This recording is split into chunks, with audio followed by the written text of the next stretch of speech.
Bonjour YouTube, comment ça va? J'espère que vous allez tous très bien, ravi de vous retrouver en ce lundi pour le 39e numéro de Cyclisme Actu. Forcément, on va parler du Tour de France, dernière journée de repos pour les coureurs de la Grande Boucle. Et bien évidemment, on va profiter de cette ultime journée off pour revenir ensemble sur les 3 enseignements de cette deuxième partie de Tour de France.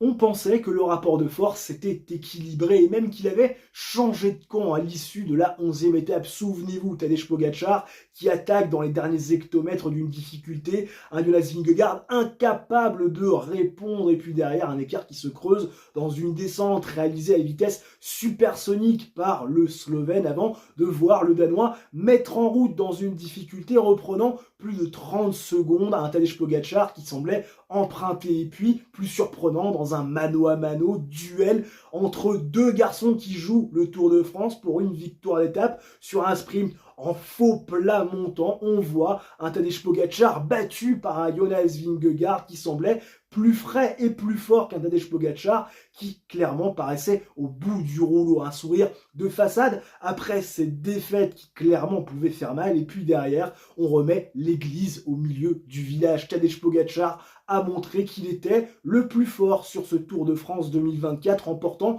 en solitaire la 14e et la 15e étape dans les Pyrénées, en haut de ces cols pyrénéens tellement longs et difficiles. Tadej Pogačar qui reprend du temps, beaucoup de temps à Jonas Vingegaard, double tenant du titre. On le rappelle, 1 minute 15, c'était l'avance de Tadej Pogačar à l'issue de la première journée de repos. Il va entamer la 3e semaine tellement difficile et surtout tellement pleine d'incertitudes, avec presque 3 minutes 10 de marge face au double tenant du titre. J'avais dit lors de mes 2 dernières vidéos sur la Grande Boucle que même avec 3 minutes d'avance en dernière semaine, Tadej Pogačar n'avait pas encore gagné son 3e Tour de France en carrière, et je maintiens mes propos malgré la domination du Slovène, parce que oui, il peut se passer encore des choses, et bien évidemment qu'avec 2 étapes de montagne en 3e semaine dans les Alpes qui seront très difficiles, avec un dénivelé très important, avec un chrono en dernière étape de ce Tour de France qui va se réaliser à la fraîcheur,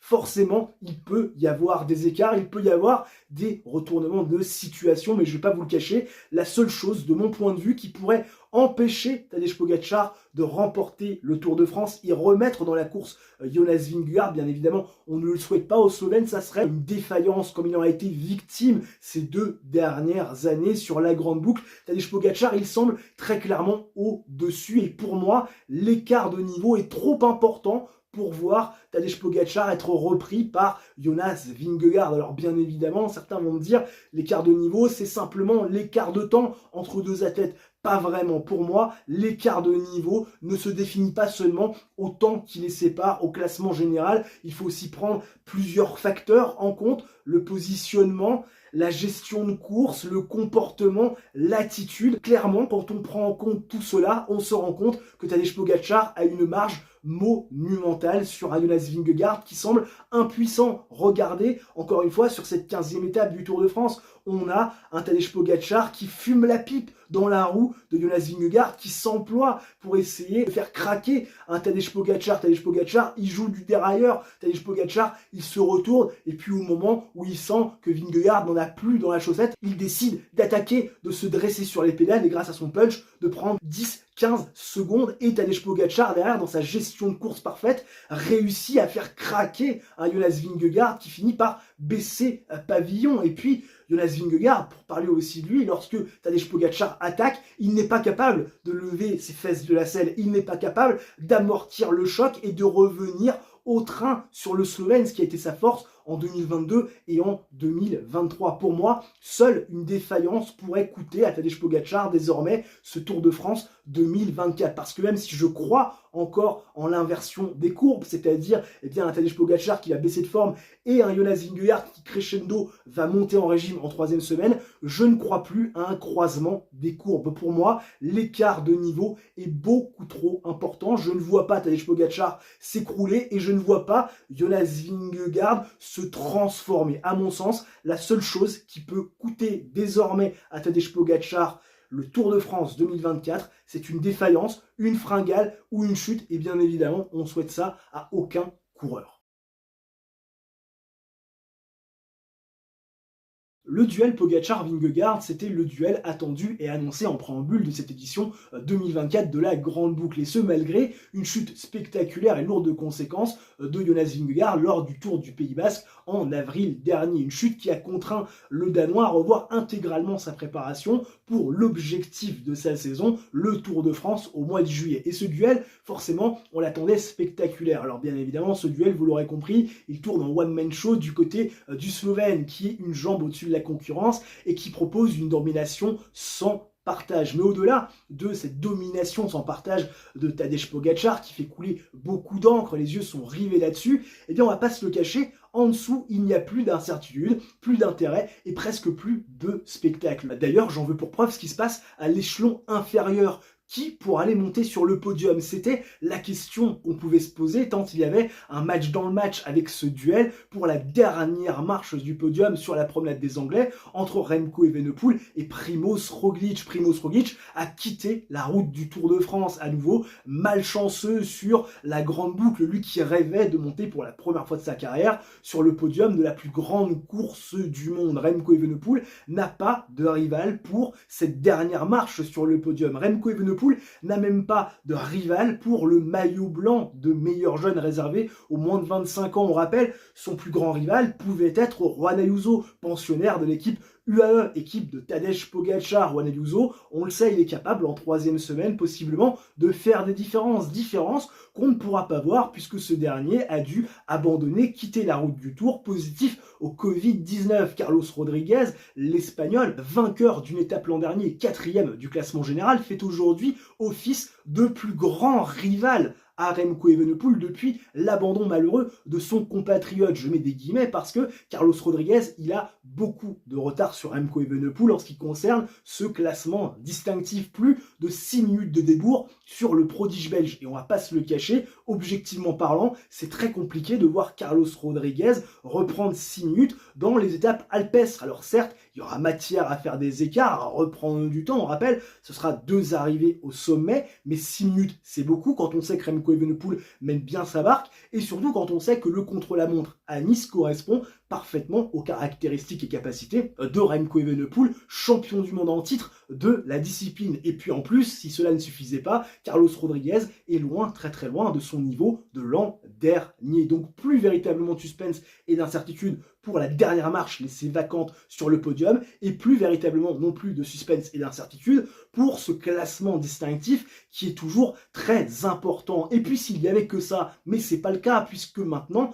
même les étapes sont déjà écrites d'avance. Il n'y a plus d'intérêt, plus de suspense sur ces étapes pour baroudeurs, ces étapes accidentées ou ces étapes montagneuses où on laisse parfois 10, 15, 20 coureurs à l'avant et puis on les laisse se jouer la victoire d'étape. Là, clairement, il n'y a plus de course dans la course. Ces fameuses étapes où on avait l'échappée qui se jouait la victoire et les hommes du général qui s'expliquaient derrière. Non, là on veut tout, on veut le beurre, l'argent du beurre. Tadej Pogacar veut gagner, il ne veut laisser rien à ses adversaires, que ce soit les victoires d'étape ou même les classements distinctifs. Parce qu'on rappelle, Tadej Pogacar, c'est déjà 3 victoires depuis le départ de ce Tour de France. Il pourrait en avoir une 4e et possiblement une 5e, et puis c'est aussi un garçon qui aujourd'hui est leader du classement de la montagne, on va pas se le cacher, c'est quand même assez faiblard comme intérêt, beaucoup de choses tournent autour de Pogacar, et derrière, c'est le néant.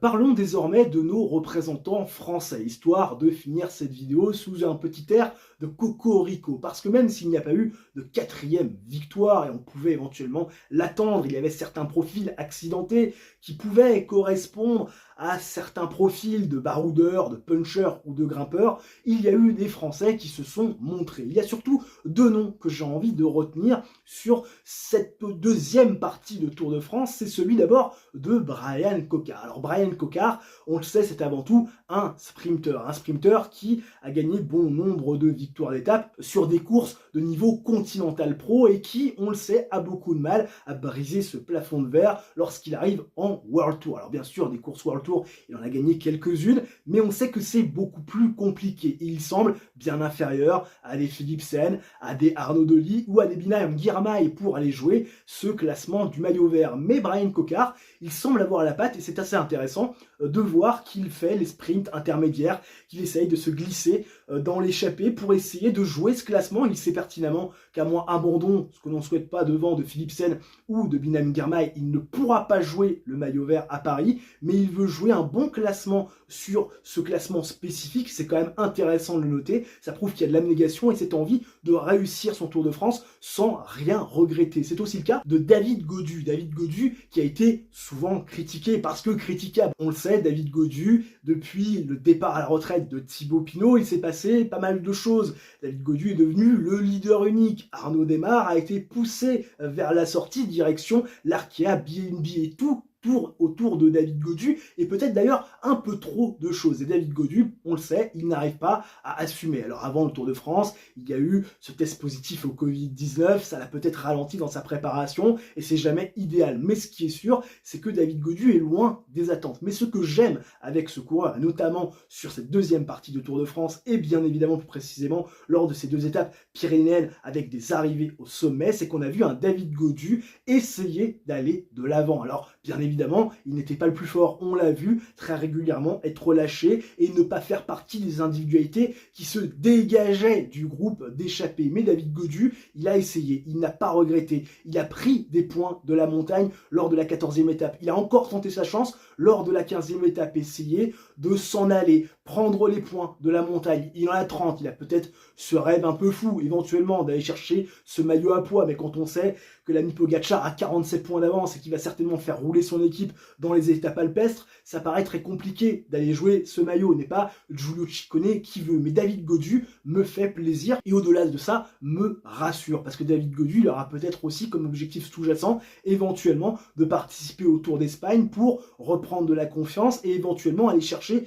des choses intéressantes, des victoires d'étape, un maillot distinctif ou peut-être un bon classement général sur le dernier grand tour de l'année qui, on le rappelle, le tour des revanchards. Souvent, on retrouve des garçons qui ont échoué au Giro, qui ont échoué au Tour de France et qui veulent prendre leur revanche. Ce sera aussi peut-être le cas d'un Jonas Vingegaard qu'on attend en tournant sur la Vuelta qu'il avait laissé, on le rappelle, à Sepp Kuss l'année dernière. Bref, un David Gaudu qui est en jambes, un David Gaudu qui se montre à l'avant à défaut d'être dans la forme de sa vie. Je vous invite dans les commentaires, bien sûr, à me dire ce que vous avez pensé de cette deuxième partie de Tour de France. Je me ferai un plaisir de lire vos commentaires. N'hésitez pas aussi à revenir sur les sujets que j'ai abordés. Je me ferai un plaisir de connaître votre avis. N'hésitez pas aussi à débattre dans cet espace qui vous est dédié. C'est totalement possible. Je vous y encourage, bien évidemment, toujours dans le respect d'autrui. Et si la vidéo vous a plu, le like, l'abonnement, l'activation de la cloche, ça mange pas de pain. C'est votre coup du chapeau. Vous connaissez désormais les bails. Ça aide la chaîne au référencement. Et nous, on se retrouve très prochainement pour une nouvelle vidéo de sport. D'ici là, portez-vous bien. Ciao, bye et à la prochaine.